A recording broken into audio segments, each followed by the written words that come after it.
Hi guys, welcome back to our video series on pregnancy and chiropractic. I am Rebecca, I'm one of the chiropractors here at Back to Balance, and this video I want to go through some of our top tips for having the most comfortable pregnancy that you can have. So there's a few tips that I give out to our clients.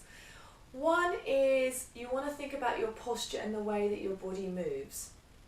Now, because of all the hormone changes that I said in the last video, the hormone changes mean that you're much more flexible and open, and so your body can be overstretched very easily if you're not nice and symmetrical.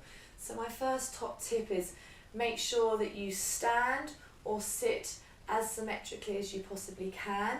I've heard of stories where pregnant women sit with their legs up, or all cross-legged, or they're slumping. Be really careful of this, because this is, I think, one of the reasons that some pregnant women get a lot of back pain. So what I tend to advise my pregnant ladies is to have your knees lower than your hips so that your pelvis sits more upright rather than it letting it round backwards. A couple of things or reasons for this. If you allow your pelvis to slump backwards, this puts more pressure on the back, the discs, etc. The other thing is you want your pelvis to be in a nice position and allow your uterus and cervix to sit in the pelvis in a nice position. This position like this rather than like this is very important. The other top tip re posture and movement is we sit for too much of our time. Work, driving, relaxing in the evenings, they all involve a lot of sitting. So really try and limit as much sitting or driving as you possibly can, especially in the latter stages of pregnancy. My second tip is re-diet. So we obviously want a diet rich in fresh fruit, vegetables, salads, but also don't forget about adequate protein. There's a couple of reasons for this. One, they found that adequate protein levels in your diet also allows you to have not so much fluid retention in your body during pregnancy. And the second thing is I read an article that adequate protein levels in the mum tends to reduce the chance of colic in the baby. So that was really interesting too. Make sure also plenty of fluid and water. Very important for your body to have as much water inside of you as possible. Exercise is my third tip. So as I said, moving and posture is important, but exercise, really keep your body in as healthy and strong position as you possibly can. They say that giving birth is like a marathon, so you probably want to train for it. So I would definitely suggest, if you're in an exercise program when you're not pregnant, try and continue it. Modify it, maybe slow down a little bit, but please try and maintain being physically active as much as possible. So that's in general terms. If you haven't started to exercise when you're not pregnant, can you please consult someone, a professional of some kind, before you starting any sort of exercise? But again, I would really encourage you to do some exercise during pregnancy. The other thing that I give clients to do is they want to strengthen up their inner thighs. This has the ability to sort of protect and help the pelvis opening up, but keep it nice and strong so it's not unstable.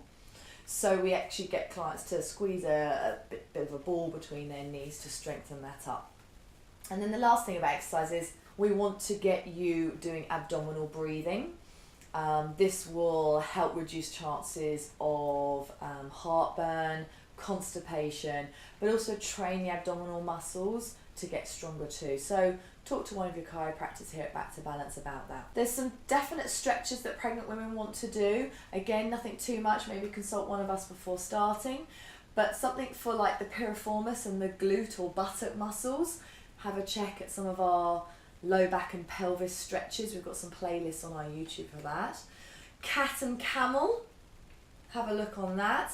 And child's pose, or I call prayer stretch. Some really nice openers for your spine whilst you are pregnant.